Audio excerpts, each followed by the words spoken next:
And what's the biggest misconception about honesty? The biggest mistake we do with honesty is that we have a model of what causes dishonesty, and it's mostly the rational model.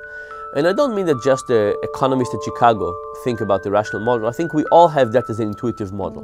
We think that dishonesty comes from a cost-benefit analysis. What does somebody stand to gain? What they stand to lose? How much time will they get to prison? What's the probability of being caught? We think that that's what people are doing. And because of that, all of our efforts to prevent dishonesty are aimed at that. They're aimed at the people who kind of do a cost-benefit analysis and cheat and steal. And of course, it's a terrible thing when this happens.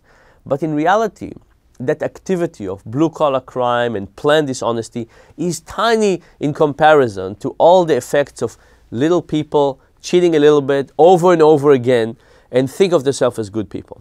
So I'll give you an example. I moved to Durham 4 years ago, and my car was broken into 3 times. I lost a window and a GPS 3 times. So every time I lose about $250 on a window, $250 on a GPS. In total, it's $1,500. And the thief, by the way, gets very little. They get nothing from the window, and maybe they sell the GPS for $25. Right? But if you think about that, over 4 years, $1,500, and you say, oh, this is really terrible, it's really very frequent, and I have to admit, it's partially because I forget the GPS on the dashboard, so I'm tempting people as well.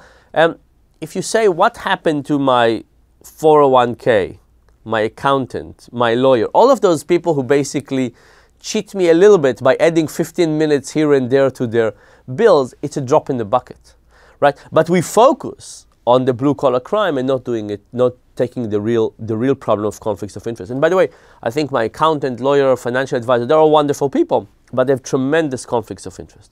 So, and this, by the way, is both on a personal level, and it's also on a commercial level for companies, and also on the government level. We basically see the blue-collar crime, we see the planned crime, and our heart goes to it and we try to attack it. We don't see how conflicts of interest work. We don't see the little cheating working, and because of that, we're not directing that much attention to it.